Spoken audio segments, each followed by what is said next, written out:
Привіт, друзі! Це останній випуск у цьому сезоні подкасту «Говорить юність», що ми записуємо у Варшаві в Українському освітньому хабі. Мене звати Катя, я психологиня і координаторка цього проєкту, і ведуча подкасту, як ви вже встигли зрозуміти.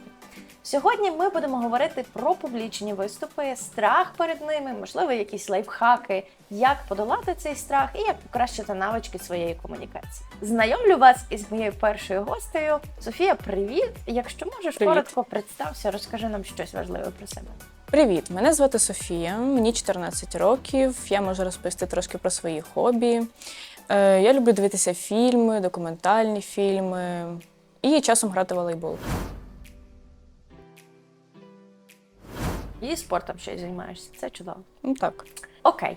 Софія, розкажи, будь ласка, про свій досвід з публічними виступами взагалі. Чи маєш ти його, чи ти якось орієнтуєшся взагалі в цій темі?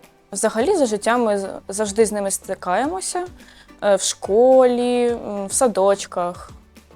Це якісь ці свята, які проводяться. На подкасті стикаєшся з ним, Так, правда? я от зараз. Давай спробуємо змоделювати зараз ситуацію, що ти готуєшся до якогось мега складного виступу. Він дуже важливий. Що саме ти б робила, щоб цей виступ пройшов якісно і без хвилювань? Спочатку я би дізналася, що я проводжу на цьому виступі. Я би дізналася, скільки там людей буде, яка там аудиторія буде. Я би знала, яке це буде місце, та взагалі я бачила таку пораду прийти раніше на ту сцену, там де можна, і спробувати розповісти матеріал, тільки коли аудиторії немає. Якщо немає такої можливості, як думаєш, що можна зробити? Розкажу тобі свій лайфхак. Давайте. Потренуватись на камеру або перед дзеркалом.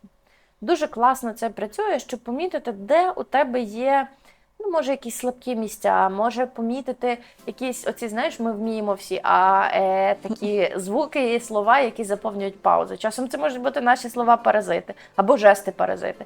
Я чим більше нервуюсь, тим більше поправляю волосся. Абсолютно. І важливо, з якою метою ти виступаєш. Якщо це презентація проєкту, від цього багато чого залежить, це зовсім інша буде мотивація. Окей.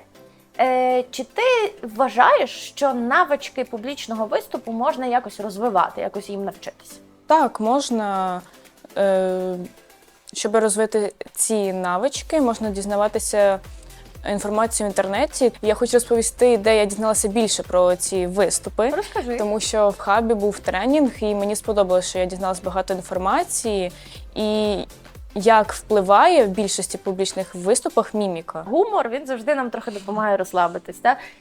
Вміння посміятись над своєю помилкою – це дуже класний скіл. Ще є трюк з паузами. Пауза, по-перше, бувають, наприклад, паузи на сміх. Коли об'єктивно ти говориш жарт, то треба дати людям час посміятися, а не продовжувати відразу говорити те, що ти там говорив. Буває пауза така на подумати. Буває така філософська, драматична пауза. Спікер щось говорить і забув. І всі такі, треба про щось подумати, це, напевно, було щось важливе. Управляти таким, темпоритмом розмови, щось говорити дуже голосно і швидко, потім зупинятися і переходити на ось такий. Я люблю цим бавитись просто. Є закриті та відкриті пози, і особливо нам показували навіть варіанти, та як, допустимо, неправильно робити на виступах. Допустимо, я бачила приклад, як людина кожен раз, коли щось розповідала, вона дуже швидко туди-сюди ходила. Але завжди ми дуже помітили те, що в нього завжди були ось так руки складені. І при цьому також він дивиться завжди вниз. Зоровий контакт просто важливий. Ага. І якщо прям дуже складно, можна привезти, подругу, посадити її в залі і якийсь час хоча б просто їй розказувати. Зосередитись на цій одній людині і їй порозповідати. Як ти вважаєш, людина, яка хоче мати успішний публічний виступ, на що найважливіше звернути увагу? Я вважаю, що краще створити довірливий контакт з аудиторією, щоб вони мали якусь зацікавленість в цьому проєкті. І як ви сказали та розповіли, мати особливо цікаві факти, та розповідати свої життєві ситуації, які схожі з людьми. Супер. Бо знаєш чого? Тому що коли хтось зі сцени говорить щось таке, до чого ти можеш своїм власним досвідом приєднатись і сказати, в мене теж таке було, я розумію, про що йдеться, тоді скорочується дистанція. І ти так до спікера, до того, хто виступає, трошечки ніби стаєш ближче. Гарна порада. Я дякую тобі за розмову. Дякую за твою відкритість і вважаю, що це був дуже успішний публічний Я виступ. також вважаю. Попри Дякую. те, що ти хвилювалась. Успіху тобі і побачимо. Дякую, навзаєм. Тась, привіт! Ти Привіт. моя друга гостя в подкасті про публічні виступи і класні навички комунікації, які в цьому допомагають. Для початку попрошу, представся, будь ласка, розкажи, як тебе звати, що нам важливо про тебе знати, скільки тобі років. Ну, взагалі, мене звати Тася, мені 15, і мої хобі – це музика. Я закінчила музичну школу, і я рада. Я займаюся спортом і стараюся цілий час розвивати себе.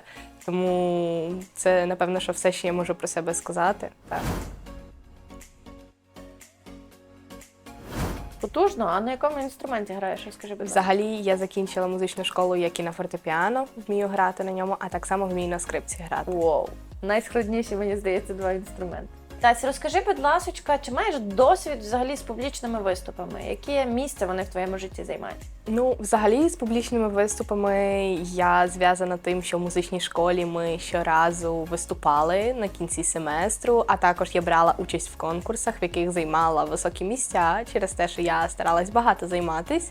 І тому в мене навіть великий досвід в цьому всьому є, тому що 8 років не дарма. А що допомагало тобі не хвилюватися на виступах?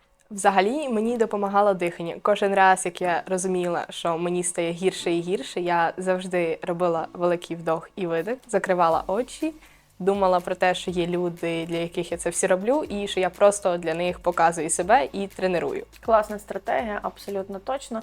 Дихання рятує в будь-якій стресовій ситуації. Окей.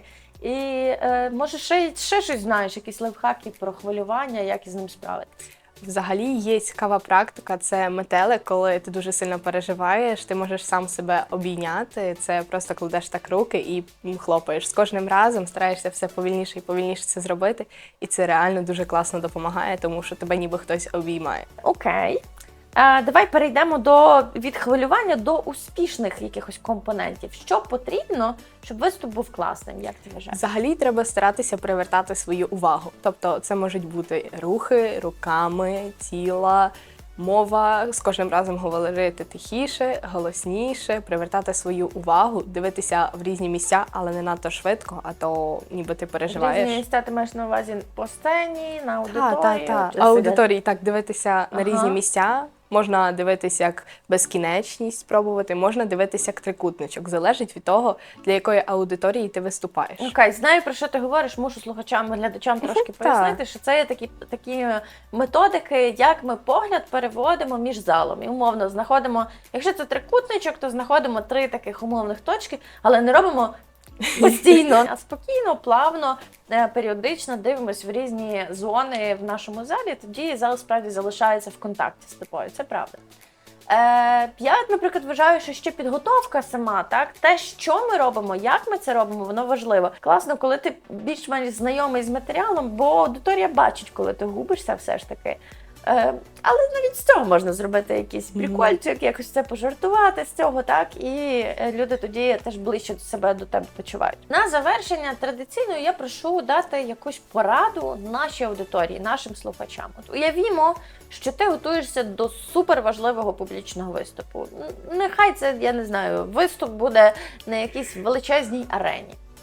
Як би ти могла запланувати підготовку, на що би ти звертала увагу, що би було важливо для тебе особисто, щоб цей виступ був прям класний, якісний і успішний? Ну, взагалі, я б хотіла мати дуже багато уваги до цього виступу, і тому я раджу, взагалі, краще всього, це дуже дізнатися про цю тему. Багато цікавого, щоб можна було реально багато цікавої інформації давати, а не просто щось з Вікіпедії. Класний контент – це Та, половина успіху. це особливо точно. класна є порада така, що можна додати якісь смайлики, до прикладу, в свою презентацію і на початку сказати, той, хто правильно порахує кількість цих, отримує щось. Просто Кількість це, смайликів ти маєш. наприклад, так, Ага. яка буде на презентації. І це реально класна штука, як можна дати і увагу, і люди почнуть записувати, цікавитись, дивитись на цю презентацію, і це дає більше і більше уваги. Мотивації, слухати Так. і дивитись І презентацію. взагалі просто бути собою, і не потрібно робити щось з себе, когось якогось робота, тому що це нічого не дає. Це просто показує, що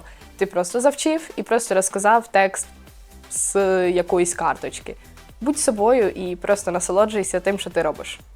Абсолютно з тобою згодна. Дякую тобі за розмову, Тась. Бажаю гарних публічних виступів і хай все вдається. Дякую. Па-па. Отже, на завершення розмови про мистецтво публічних виступів хочете побажати вам, щоб у вас було поменше хвилювання. Розповідати комусь на кухні новини за сьогоднішній день чи виступати на найбільших сценах цього світу, ви будете мати і той досвід. Але важливо знати, що не тільки те, що ми говоримо, а й те, як ми це говоримо, робить важливе враження. Користуйтесь, будь ласка, своїми сильними сторонами, тренуйте свої слабкі, наприклад, перед дзеркалом вдома або записуйте себе на екран смартфону перед виступом. Читайте книжки, надихайтесь виступами інших спікерів. Це можливо і варто розвивати, тому що публічні виступи і вміння якісно комунікувати – це одна із найважливіших навичок. Можна бути дуже крутим, але не вміти про це розповісти, тоді ви трохи втрачаєте у своїй вартості, навіть на ринку праці. Натхнення вам, розвитку і багато нових можливостей. Побачимось у другому сезоні подкасту «Говорить юність». З вами була Катя Паньків.